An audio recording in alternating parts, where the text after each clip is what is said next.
पूर्व प्रधानमंत्री इमरान खान की जेल से रिहाई की मांग की जा रही है। हजारों की संख्या में प्रदर्शनकारी जुटे हुए हैं और इमरान खान के समर्थन में सड़कों पर उतरे हुए हैं।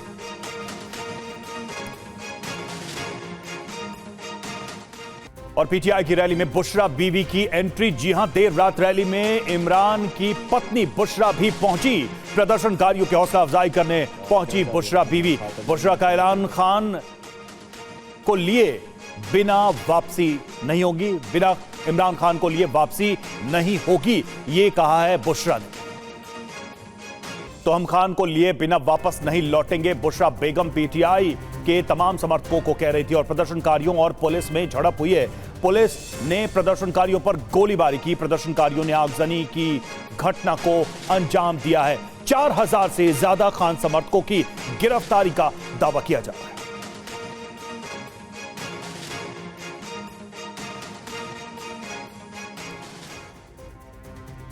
वहीं पाकिस्तान के साथ साथ विदेशों में भी प्रदर्शन। लंदन में इमरान खान के समर्थन में निकली रैली। सैकड़ों लोगों का सड़क पर हुजूम नजर आया।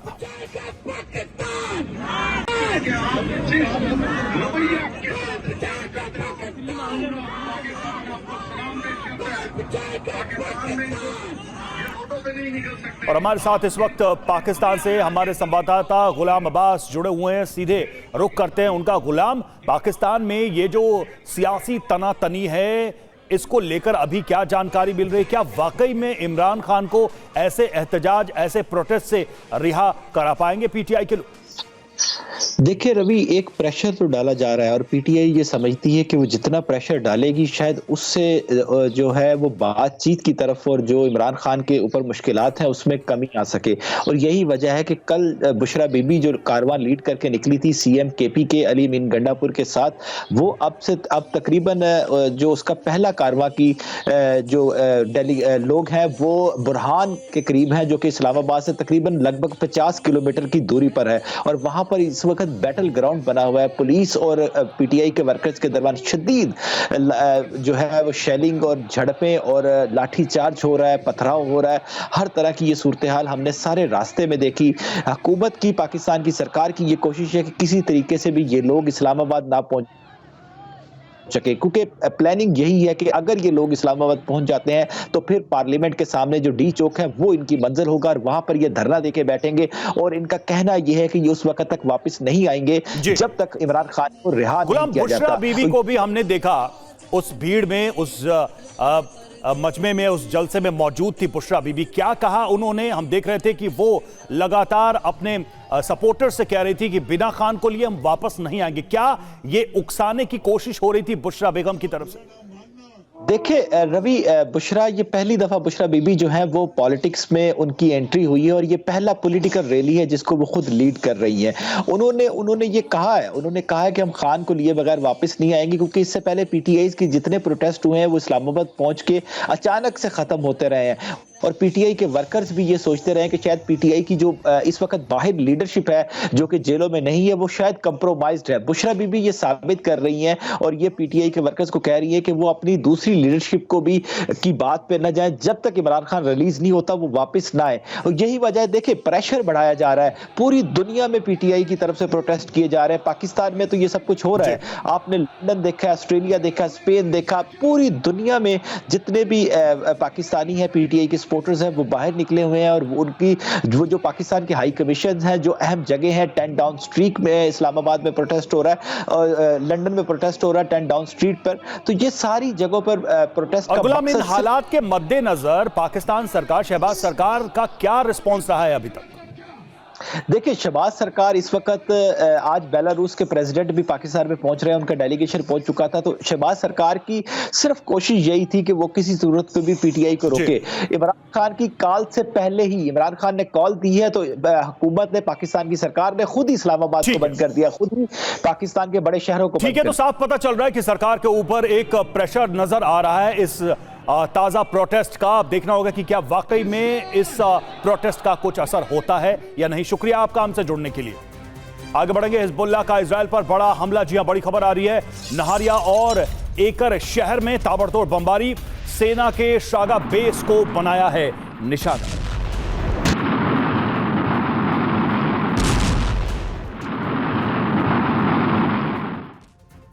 और हिजबुल्लाह का नहारिया में एक और मिसाइल हमला हुआ है। गिलोट यूनिट बेस को बनाया निशाना, 12 घायल, 6 इमारतें पूरी तरह से क्षतिग्रस्त हुई।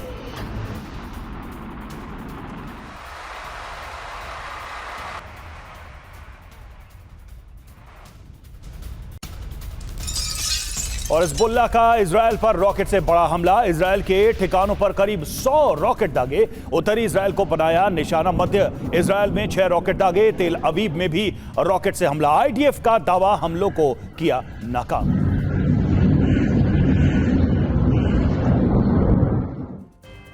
इधर हिजबुल्लाह का इजराइल के तेल अवीव पर भी अटैक। डायरेक्ट हिट में इजराइल को भारी नुकसान का दावा किया गया है।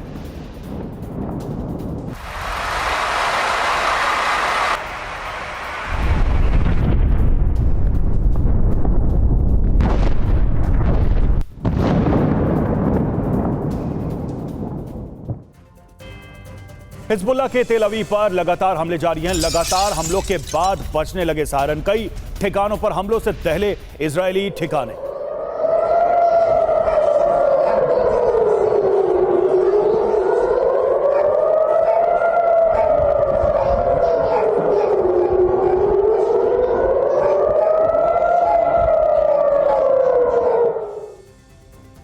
इधर लेबनान से भी इजराइल पर ताबड़तोड़ हमले। जिया मध्य इजराइल को टारगेट कर हमला किया। रॉकेट हमलों से कई इलाकों में हड़कंप मचा।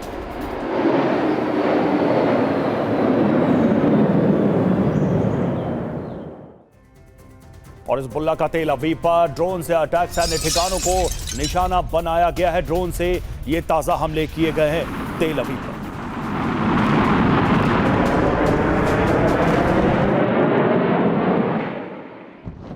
एक और तस्वीर सामने आई है। इजराइल की ओर से दागा मिसाइल हमला नाकाम किया गया और हिजबुल्लाह के हमलों को आईडीएफ ने नाकाम किया। लेबनान से तेल अवीव की ओर हमले जो किए गए उनको नाकाम किया गया। इजरायली मीडिया ने यह दावा किया है।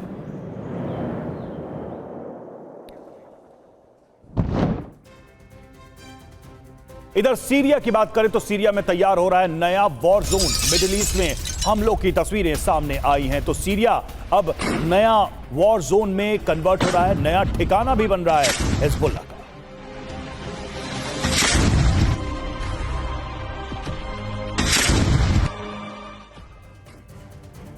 और एक बड़ी खबर, ईरान ने अपना विध्वंसक युद्धपोत वॉर जोन में उतार दिया है और युद्ध के मैदान में इजरायल को जवाब देने की तैयारी है।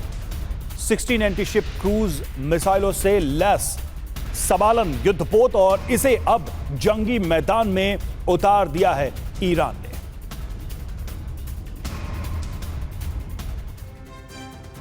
तो युद्ध क्षेत्र में ईरान का बाहुबली सबालन, जी हां, जरा देखिए इसकी खूबियां क्या हैं। तो 16 एंटीशिप क्रूज मिसाइलों से यह लैस है।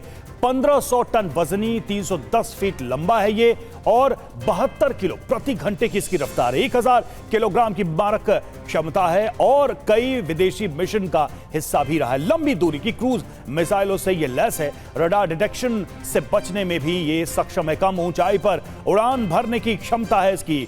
कमांड एंड कंट्रोल सिस्टम में एआई तकनीक का भी इस्तेमाल होता है। इधर ईरान के खिलाफ अमेरिका की बड़ी सैन्य तैयारी नजर आ रही है। एशिया पैसिफिक में अमेरिका का बड़ा मूवमेंट नजर आया है। एशिया में तैनात 3 अमेरिकी एयरक्राफ्ट कैरियर। अगले 50 दिनों तक रहेगी अमेरिकी विमान वाहक की तैनाती।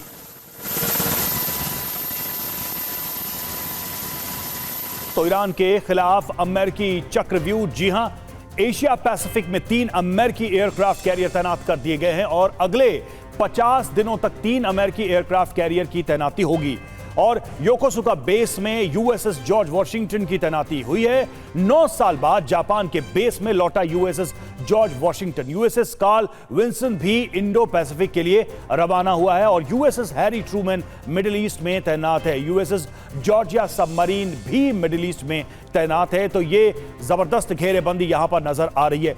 ईरान ने ऐसा प्लान तैयार कर लिया जिससे इजरायल के हिजबुल्लाह संपूर्ण खात्मे का मिशन पूरा ना हो सके। क्या है ये प्लान, अब वो हम आपको डिटेल से बता रहे हैं, क्योंकि लगातार हिजबुल्लाह को ईरान से नए तरीके का समर्थन मिल रहा है। इसलिए हिजबुल्लाह का अब नया ठिकाना सीरिया होगा। लेबनान एक पुराने ठिकाने के तौर पर रह जाएगा। इस प्लान के तहत हिजबुल्लाह लड़ाके सीरिया शिफ्ट होंगे, हिजबुल्लाह के नेता भी सीरिया में रहेंगे और सीरिया से ही इजराइल पर हमला जारी रखेंगे। तो इस तरीके से सीरिया नया ठिकाना बनने जा रहा है और सीरिया में ताबड़तोड़ हमला इसलिए मुश्किल है क्योंकि यहां ईरान के कई सैन्य बेस हैं। रूस ने भी अब इजरायली सीमा के करीब गोलन हाइट्स के पास सैन्य बेस बना लिया है। सीरिया में रूस ईरान की सेना मौजूद है। सैन्य बेस हिजबुल्लाह के लिए सेफ जोन साबित होगा और इजरायल हमले नहीं कर सकेगा। सीरिया में हथियारों की सप्लाई भी बेहद आसान है और हथियार की सप्लाई रोकने के लिए ही इजरायल ने बेक्का में जेसियाह बॉर्डर क्रॉसिंग पर हमला किया है। यहां से सीरिया के हथियार सप्लाई होते हैं और इजरायल ने यहां हवाई हमला किया। हमले में हथियार से लदे कई ट्रक भी नष्ट कर दिए। तो इस तरीके से अब सीरिया जो है एक नया ठिकाना हिजबुल्लाह का सेफ जोन और ये पूरी योजना ईरान की तरफ से नजर आ रही है। और लेबनान के बेरूत में इजरायल का भीषण हमला नजर आया है। रिहायशी इमारतों को इजरायल ने निशाना बनाया है। हमले के बाद धू धू कर जलने लगी हैं इमारतें।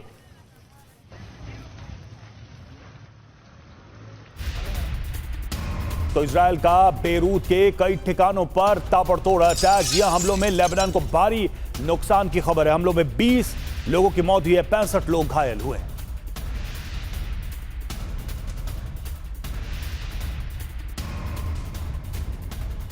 अब आपको दिखाते हैं कि मध्य बेरूत में इजरायली सेना कैसे चुन चुनकर हिजबुल्लाह के ठिकानों को टारगेट कर रही है। आईडीएफ लेबनान में हिजबुल्लाह के खिलाफ अभियान तेज करने में जुटी है। जैसे जैसे इजरायली सैनिक दक्षिण लेबनान में अंदर तक अपनी पहुंच बना रहे हैं, वैसे वैसे इजरायली सेना बेरूत के दक्षिणी बाहरी इलाके दाहिया पर बमबारी से दहशत पैदा करने में लगी हुई है। इजरायल का घातक हमला और मध्य बेरूत पर यह हमला हुआ है तो हिजबुल्लाह के खिलाफ अभियान को तेज कर दिया गया है और अभी तक के हमलों में 20 लोगों की मौत की खबर है, 65 लोग घायल हुए हैं और अब तक करीब 3800 की मौत हुई है। जो अब तक ऑपरेशंस हुए हैं 15,000 से ज्यादा लोग घायल हुए हैं। ताजा हमले में 5 इलाके टारगेट पर और दक्षिण में दाहिया को निशाना बनाया गया। बेरूत के दक्षिणी उपनगरों पर भी यह हमला किया गया है।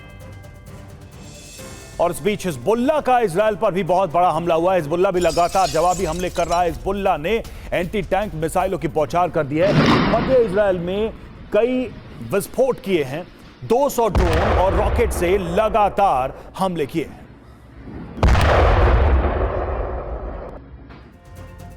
तो लेबनान की इजरायल पर जवाबी कार्रवाई। जी हां, लेबनान ने दागे इजरायल पर रॉकेट और इजरायल के हमलों के जवाब का दावा किया जा रहा है। और तेल अवीव पर हिजबुल्लाह के हमले जारी। लेबनान ने दागे बैक टू बैक रॉकेट। जी हां, अब देखिए किस तरीके से तेल अवीव को निशाना बनाने की कोशिश, जवाब देने की कोशिश हिजबुल्लाह की तरफ से बैक टू बैक कई रॉकेट्स दागे गए। और हिजबुल्लाह ने रिहायशी इलाकों को निशाना बनाया है। तेल अवीव में इमारतों को टारगेट किया गया है हिजबुल्लाह की तरफ से।